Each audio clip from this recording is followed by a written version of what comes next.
Assalamualaikum warahmatullahi wabarakatuh. Hello guys, balik lagi dengan channel kita Belajar Bareng Yuk.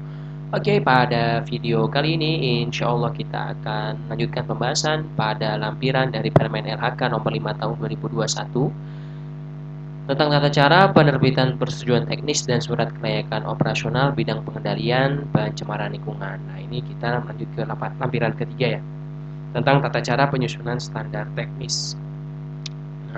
Penunjuk usaha dan atau kegiatan dalam menyusun standar teknis perlu menyesuaikan dengan jenis usaha dan atau kegiatannya. Komponen standar teknis antara lain berisi informasi sebagai berikut. A. Pembuangan air limbah ke badan air permukaan memuat. Nah, ini jadi seperti yang sudah kita bahas pada video-video sebelumnya, bahwa masing-masing dari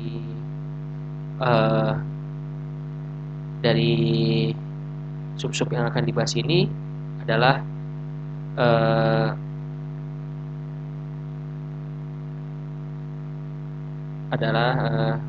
sarana pembuangan air limbahnya itu kemana ya, ada yang ke permukaan tanah gitu ya, ada yang ke laut atau ke badan air permukaan. Nah, ini kita bahas satu-satu. Yang pertama kali kita bahas adalah pembuangan air limbah ke badan air permukaan memuat apa saja standar teknis itu. Ada deskripsi kegiatan ya. Deskripsi kegiatan itu terdiri dari jenis dan kapasitas rencana usaha dan kegiatan, menguraikan jenis dan kapasitas dari usaha dan kegiatan yang direncanakan, misalnya kapasitas produksi, jumlah kamar, dan lain-lain tergantung dari jenis usaha dan kegiatannya. Kedua, jenis dan jumlah bahan baku dan atau bahan penolong yang digunakan. Bagian ini menguraikan jenis dan jumlah bahan baku dan atau bahan penolongnya yang digunakan dalam proses usaha dan kegiatan. Hal ini diperlukan untuk melihat karakteristik air limbahnya. Ketiga, proses usaha dan kegiatan yang direncanakan, termasuk kegiatan penunjang yang berpotensi menghasilkan air limbah. Proses utama dan proses penunjang usaha dan atau kegiatan secara keseluruhan.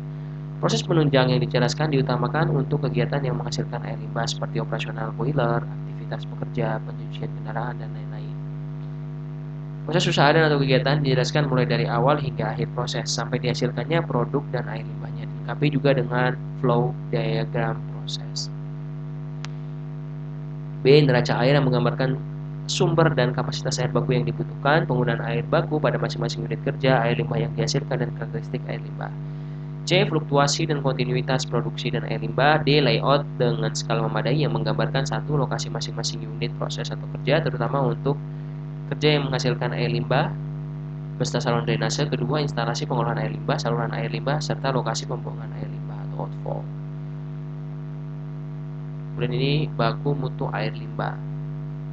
Tadi kan deskripsi kegiatannya yang perlu dimasukkan ya. Kemudian yang B ini baku mutu air limbahnya. Bagian ini menguraikan baku mutu air limbah nasional, yaitu parameter, kadar, dan beban pencemar air. C. Rencana pengelolaan dan pemantauan lingkungan. 1. Rencana pengelolaan lingkungannya. Bagian ini menjelaskan sistem pengolahan air limbah yang direncanakan berdasarkan baku mutu air limbah atau standar teknologi yang telah ditetapkan, yang memuat A. Kapasitas instalasi pengolahan air limbah. B. Teknologi sistem pengolahan air limbah. C. Unit proses dan unit operasi. D. Kriteria desain setiap unit proses. E. Alur proses dan layout IPAL ya. Yang F-nya pengelolaan lumpur dan atau gas yang dihasilkan. Oke, kita coba bahas satu-satu dulu ya. Poin-poin ini ya. Kapasitas instalasi pengolahan air limbahnya. Kapasitas ditentukan berdasarkan debit dan mutu air limbah yang akan diolah net untuk mendapatkan target baku mutu air limbah yang akan dicapai. Bagi usaha dan kegiatan yang terbuka, antara lain pertambangan, kapasitas tergantung dari karakteristik dan debit air limbah curah hujan. Jadi kan tadinya ada parameter baku mutu air limbahnya berapa gitu yang harus dicapai gitu ya, maka si kapasitas ini harus memenuhi sehingga si parameter baku mutu air limbah tadi tercapai gitu ya, tidak melebihi parameter yang sudah ditetapkan. Kemudian B. Teknologi sistem pengolahan air limbah. Penentuan teknologi sistem pengolahan air limbah dilakukan dengan pendekatan kelompok pencemar, antara lain organik terurai, biodegradable organics, organik sulit terurai, biodegradable organics, nutrien, sedimen, padatan tersuspensi atau TSS, apungan atau floatable material ya, logam berat, anorganik terlarut, asam basa, patogen, warna, senyawa toksik atau inhibitor. C. Unit proses atau unit operasi. Bagian ini menguraikan unit proses atau unit operasi yang akan digunakan. D. Kriteria desain setiap unit proses. Bagian ini menguraikan kriteria desain setiap unit proses atau unit operasi. E. Alur proses dan layout IPAL. Bagian ini menguraikan satu alur proses teknologi pengolahan air limbah yang dipilih dari pre-treatment sampai dengan pengolahan akhir air limbah. Kedua, layout mulai dari inlet sampai lokasi pembuangan atau outfall yang meliputi lokasi unit-unit proses instalasi pengolahan air limbah, pemimpahan jalur air limbah, titik penataan, titik pembuangan, titik pemantauan. Dan F yang terakhir, pengelolaan lumpur dan atau gas yang dihasilkan. Bagian ini menguraikan rencana pengelolaan lumpur dan atau gas yang dihasilkan dari proses pengolahan air limbah. 2. Rencana pemantauan lingkungan RPL ya. Beberapa hal yang perlu diuraikan dalam rencana pemantauan lingkungan adalah A. Titik penataan atau outlet, B. Titik pembuangan air limbah atau outflow, C. Titik pemantauan badan air permukaan, D. Baku mutu air limbah yang dipantau, E. Baku mutu air pada badan air permukaan yang dipantau, F. Frekuensi pemantauan. Oke, sampai F aja ya. Rencana pemantauan lingkungan nih. Untuk bagian penaatan ya atau outlet. Bagian ini menjelaskan jumlah, nama, lokasi titik penaatan dan koordinatnya. Kemudian titik pembuangan air limbah atau outfall. Bagian ini menjelaskan jumlah, nama, lokasi titik pembuangan air limbah dan koordinatnya. Kemudian titik pemantauan badan air permukaan, sungai dan sejenisnya. Bagian hulu, titik pengambilan contoh uji diambil di antara lokasi pembuangan air limbah usaha dan atau kegiatan di sekitar yang telah beroperasi di bagian hulu dengan rencana pembuangan air limbah usaha dan kegiatannya. Bagian hilir, titik pengambilan contoh uji diambil sebelum lokasi pembuangan air limbah usaha dan atau kegiatan di sekitar yang telah beroperasi di bagian hilir. Lokasi berdasarkan hasil prediksi persebaran polutan yang ditetapkan oleh pejabat yang menerbitkan persetujuan teknis.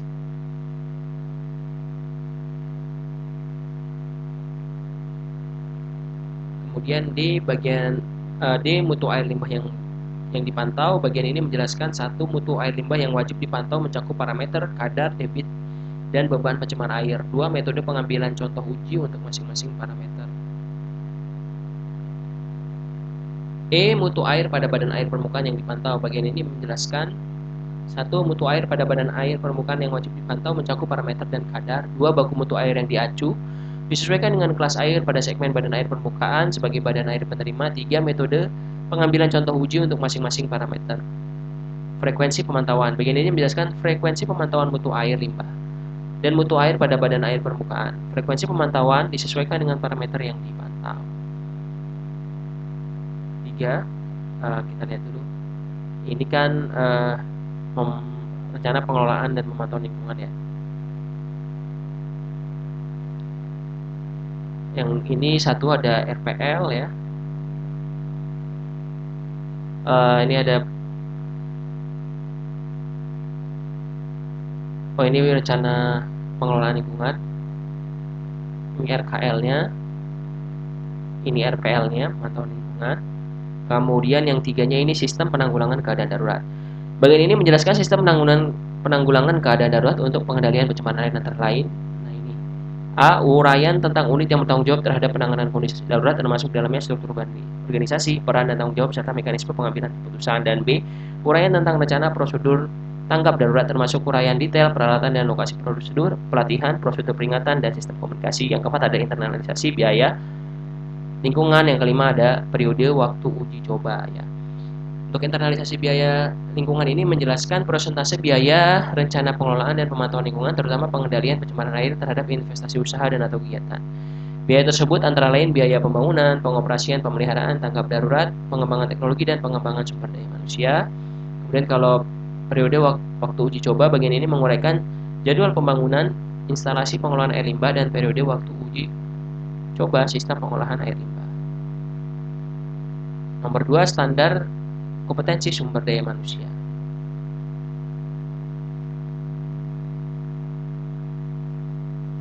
Kita balik dulu ke atas. Nah ini pembahasannya satu kan standar teknis yang meliputi ini ya. Ini semua nih. Standar teknisnya dibahas dulu ya kan semuanya. terus. Nah, ini poin keduanya ini adalah standar kompetensi sumber daya manusia SDM-nya. Bagian ini menguraikan, nah ini ada struktur organisasi, B sumber daya manusia. Kemudian yang ketiga ada sistem manajemen lingkungan. Oke, seperti itu ya. Nah, kita lihat nih. Bagian ini menguraikan struktur untuk struktur organisasi. Bagian ini menguraikan struktur organisasi perusahaan yang menunjukkan adanya unit kerja yang menangani lingkungan hidup ya, khususnya pengendalian pencemaran air. Sumber daya manusianya ini, bagian ini menguraikan persyaratan yang harus dipenuhi ya oleh penanggung jawab usaha dan kegiatan 1 tahun setelah diterbitkannya SLO, yaitu ketersediaan 1 penanggung jawab pengendalian pencemaran air, kedua penanggung jawab operasional pengolahan air limbah, yang ketiga kompetensi lainnya sesuai dengan kebutuhan. Yang ketiga ada sistem manajemen lingkungan. Bagian ini menguraikan sistem manajemen lingkungan. Sistem manajemen lingkungan disesuaikan dengan kompleksitas usaha dan atau kegiatan. Muatan sistem manajemen lingkungan sebagaimana tercantum dalam lampiran 4 yang merupakan bagian tidak terpisahkan dari peraturan menteri ini. B. Pemanfaatan air limbah ke formasi tertentu, yang tadinya kan ke badan air sungai ya, yang sebelumnya ini badan air. Kita bisa lihat ini kan ke badan air permukaan, mohon maaf, badan air permukaan ya, bisa tadi danau, bisa tadi sungai gitu ya, badan air permukaan. Nah, sekarang yang B ini pemanfaatan air limbah ke formasi tertentu. Standar teknis bagi kegiatan pemanfaatan air limbah untuk resapan ke permukaan tanah memuat 1. Standar teknis pemenuhan baku mutu air limbah meliputi A. Deskripsi kegiatannya, sama ya tadi, jenis dan kapasitas usaha dan atau kegiatan. 2. Jenis usaha dan bahan baku atau bahan penolong yang digunakan. 3. Proses produksi dan kegiatan yang direncanakan.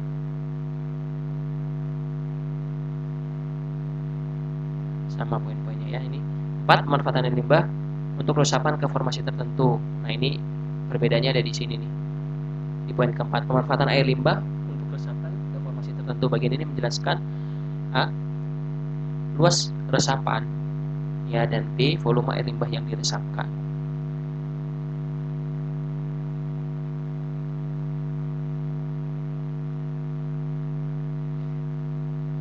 Kemudian ada baku mutu air limbah, ini harus dicek baku mutu air limbahnya. Memenuhi baku mutu air kelas 3. Air limbah yang dimanfaatkan untuk resapan wajib memenuhi baku mutu air kelas 3. Kemudian C. Rencana pengelolaan dan pemantauan lingkungan. 1. Ada rencana pengelolaan lingkungan. Bagian ini menjelaskan, nih ada ini, sistem pengolahan air limbah yang direncanakan sampai memenuhi baku mutu air limbah yang ditetapkan, yaitu sesuai baku mutu air kelas 3. B. Pemanfaatan dilakukan dengan cara pond untuk akuifer bebas dan berpasir. Perlu dijelaskan kapasitas dan desain pond yang direncanakan. Beberapa hal yang perlu diperhatikan dalam pembangunan pond antara lain 1. Jarak dasar pond ke permukaan air tanah lebih dari 5 meter ya, dan 2. Lokasi resapan bukan merupakan daerah karst. 2. Rencana pemantauan lingkungan.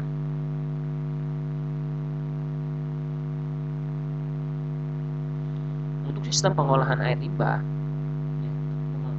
2. Rencana pemantauan lingkungan untuk sistem pengolahan air limbah, titik penaatan outletnya, kemudian mutu air limbahnya. Ini menjelaskan 1. Mutu air limbah yang wajib dipantau mencakup parameter, kadar, dan beban pencemaran air berdasarkan baku mutu air limbah yang ditetapkan. Metode pengambilan contoh uji untuk masing-masing parameter. Frekuensi pemantauan disesuaikan dengan parameter yang dipantau. Untuk pond resapan A, titik penaatan, bagian ini menjelaskan nama, lokasi, dan koordinat titik penaatan. B. Parameter yang dipantau. Bagian ini menjelaskan luas pond dan volume air limbah yang diresapkan. C. Frekuensi pemantauan. Bagian ini menjelaskan frekuensi 1. 6 bulan sekali untuk luasan pond, dan 2. 1 bulan sekali untuk volume air limbah. Jadi frekuensi pemantauannya untuk luasan pondnya sendiri itu 6 bulan sekali, kalau untuk volume air limbahnya itu 1 bulan sekali. Untuk pemantauan air tanah, A. Sumur pantau. Bagian ini menjelaskan nama, lokasi, dan koordinat sumur pantau. Sumur pantau paling sedikit mewakili hulu upstream dan hilir downstream dari lokasi resapan. Parameter yang dipantau. Bagian ini berdasarkan parameter air tanah yang dipantau pada sumur pantau. Parameter air tanah yang dipantau meliputi kedalaman muka air tanah, parameter fisika kimia yang sama dengan parameter air limbah yang dimasukkan. C. Frekuensi pemantauan. Bagian ini menjelaskan frekuensi pemantauan air tanah. Pemantauan air tanah harus mewakili periode musim kering atau kemarau dan musim basah atau hujan atau paling sedikit 2 kali dalam 1 tahun. 3. Sistem penanggulangan keadaan darurat.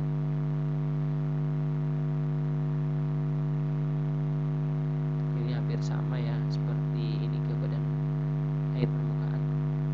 Kemudian yang 4 ada internalisasi biaya lingkungan, kemudian ada periode waktu uji coba. Standar kompetensi manusia, yang kedua, poin kedua, ini sudah ada juga ya. Ini sama ya, ada sumber organisasi, sumber daya manusia, dan yang terakhir ada sistem manajemen lingkungan yang tercantum dalam lampiran keempat ya pada peraturan menteri ini. Kemudian C. Pemanfaatan air limbah pada untuk aplikasi ke tanah.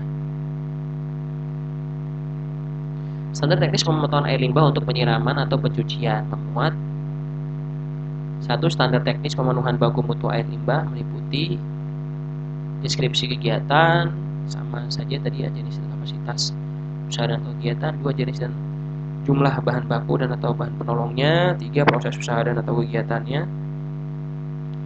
proses utama dan proses penunjang usaha dan kegiatan secara keseluruhan. Kemudian ada cair yang menggambarkan sumber dan kapasitas air baku yang dibutuhkan, penggunaan air baku dan masing-masing proses sumber air limbah yang dihasilkan dan yang diaplikasikan ke tanah, fluktuasi atau kontinuitas produksi dan air limbah dan progresi air limbah, nilai layout dengan skala memadai ya, menggambarkan lokasi masing-masing unit proses kerja, terutama untuk kerja yang menghasilkan air limbah serta saluran drainasenya. 2. Instalasi pengolahan air limbah, sumber air limbah serta lokasi pemanfaatan air limbah.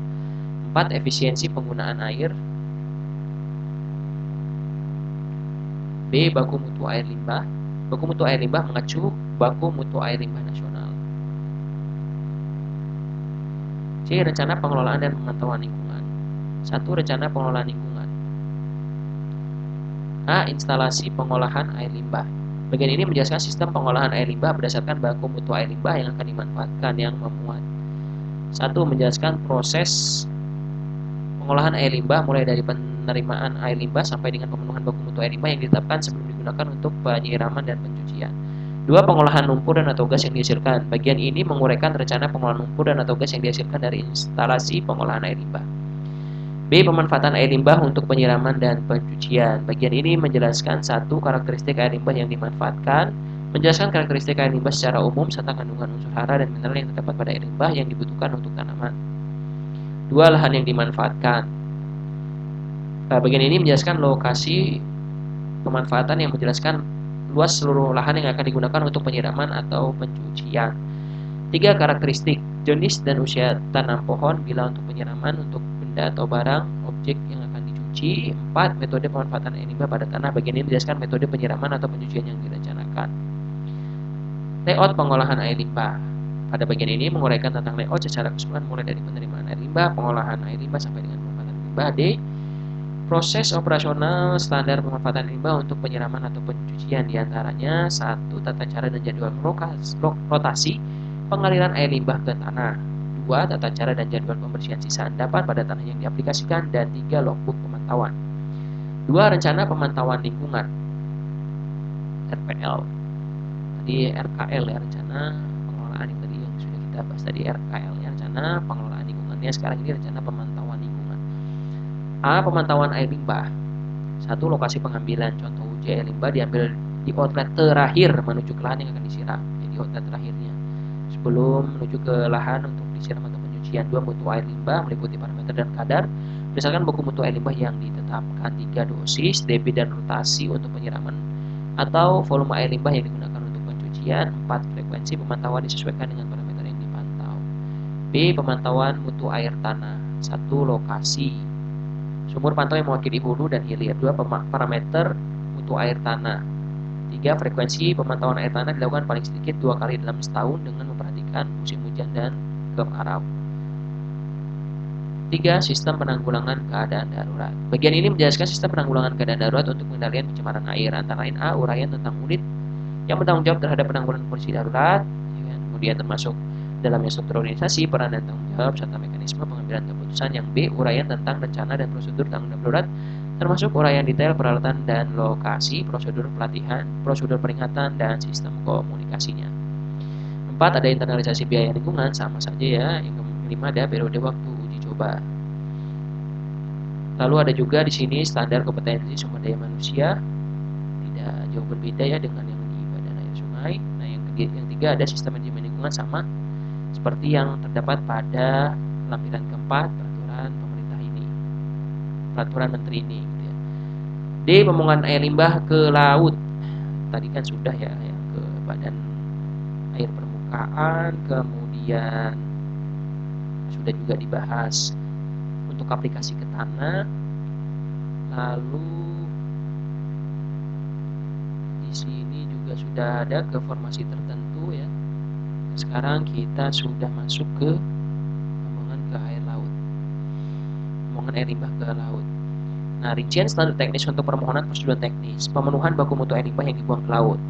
Pertama, deskripsi kegiatannya. 1. Identifikasi sumber, kuantitas, dan karakteristik air limbah.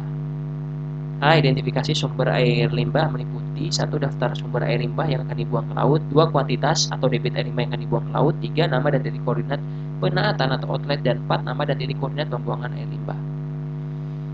B. Karakteristik air limbah yang akan dibuang berdasarkan spesifikasi alat yang digunakan atau informasi lain yang relevan dan dapat dipercaya.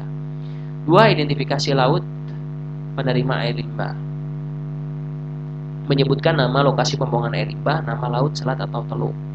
3. Informasi mengenai tata letak industri keseluruhan dan penandaan unit yang berkaitan dengan pengelolaan air limbah. Tata letak atau layout menggambarkan lokasi kegiatan dan unit-unit di dalamnya, antara lain lokasi atau titik koordinat pengambilan bahan baku air atau intake, lokasi IPAL dan saluran air limbah, titik koordinat inlet IPAL, titik koordinat penataan outlet, titik koordinat pembuangan air limbah ke laut atau outfall, dan titik koordinat pemantauan air laut. Gambar tidak perlu berskala, gambar dalam bentuk sederhana dan mudah dipahami dan bukan gambar dari Google Map. B. Pengelolaan air limbah. 1. Neraca air yang menggambarkan keseluruhan sistem pengelolaan air limbah. Neraca air berupa diagram atau flowchart yang menjelaskan volume kebutuhan air yang diperlukan untuk proses produksi, termasuk untuk keperluan domestik dan keperluan lainnya, sampai jumlah yang menjadi air limbah yang diolah di IPAL dan dibuang ke laut. Neraca air harus balance atau sama antara air yang diambil dengan air yang digunakan untuk proses produksi, penguapan atau habis, dan penggunaan lainnya, dan dinyatakan dalam satuan meter kubik per hari atau meter kubik per jam. Harus balance ya teman-teman ya, antara yang digunakan ya untuk diambil dan yang digunakan untuk proses produksi, penguapan, dan penggunaan lainnya. 2. Informasi mengenai deskripsi sistem instalasi pengolahan air limbah. Instalasi pengolahan air limbah atau IPAL atau wastewater treatment atau WTP digambarkan dalam bentuk flowchart atau diagram alir proses pengolahan air limbah dan deskripsikan dengan jelas dari proses awal sampai dengan akhir, baik secara fisika, kimia, dan biologi, sehingga air limbah yang dibuang memenuhi baku mutu yang dipersyaratkan. Desain pengolahan air limbah biasanya berdasarkan karakteristik air limbah yang akan diolah serta debitnya agar kapasitas pengolahan terpasang memenuhi persyaratan. 3. Informasi yang menjelaskan upaya yang dilakukan dalam pengolahan air limbah, berisi upaya meminimalkan dampak terhadap lingkungan, kesehatan manusia, navigasi, dan estetika selama pembuangan air limbah ke laut. 4. Prosedur operasional standar tanggap darurat instalasi pengolahan air limbah, merupakan flowchart beserta penjelasan atau deskripsi alur kerja apabila terjadi permasalahan dalam sistem pengolahan air limbah. 5. Informasi yang menjelaskan upaya yang dilakukan dalam pengolahan air limbah, menyebutkan upaya-upaya yang dilakukan dalam pengolahan air limbah termasuk pengelolaan sisa dari IPAL yang berupa sludge. C. Pemantauan lingkungan. 1. Usulan titik pemantauan kualitas air laut. 2. Informasi uraian penanganan kondisi darurat pencemaran laut, merupakan informasi uraian kegiatan yang akan dilakukan apabila terjadi pencemaran di laut akibat dari aktivitas industri sampai dengan kegiatan pemulihan. Oke teman-teman semua, itu dia pembahasan kita pada lampiran ketiga dari Permen LHK nomor 5 tahun 2021 ini. Terima kasih kepada teman-teman yang telah menonton. Semoga bisa bermanfaat untuk kita semua. Amin ya rabbal alamin. Semoga sehat dan sukses selalu untuk kita semua. Amin ya rabbal alamin. Thank you for watching. Wassalamualaikum warahmatullahi wabarakatuh.